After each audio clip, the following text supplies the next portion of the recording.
All right, we are Scott and Stacy Baldwin, and we've been coming to New Bridges now for 13, 14 years. We started back in the Roxy era. So back in the days when Brad Bramlett was walking around in sweatpants all the time and had me a little bit confused on that, but I grew to accept that.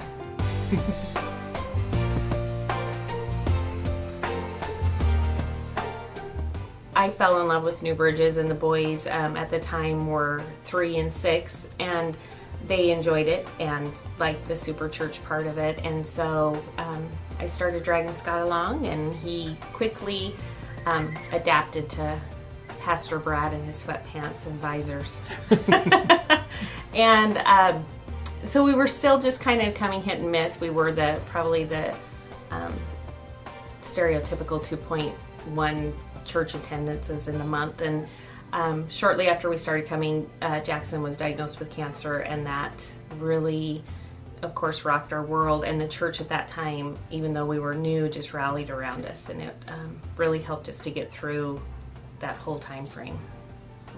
For me, the growth started quickly, but the people that have never really faced something may not realize how important it is. And for us, we quickly knew that I sure wouldn't want to do this alone. This was something that was a lot bigger than us, and we needed support much more than what we had. The church was unbelievable support, but being able to lean on God was where, without that 24/7 support that we got, that was what I think was the huge thing that kept us together, our family together, and for us to keep battling forward.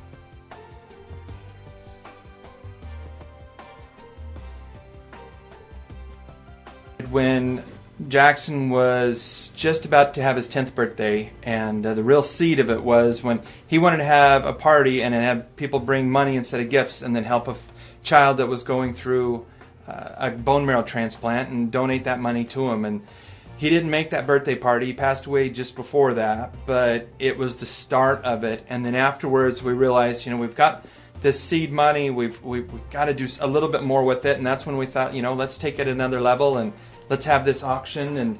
And we decided to have this auction every other year. We had no idea how it would go, and it's just blossomed bigger and bigger and bigger until we've helped a lot of families. This board and this community has helped a lot of families that need that shot in the arm. They need to know that there's a community behind them that is willing to go through this terrible ordeal of whatever it is, to go through it with them.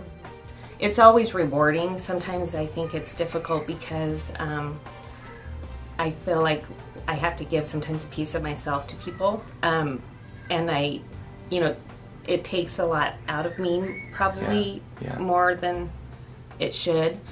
And then aside from that, when I've talked to other mothers who have lost children, I just do it because, one, I want them to know there's hope, and I hope that they have a faith, and I'm able to share my faith with them.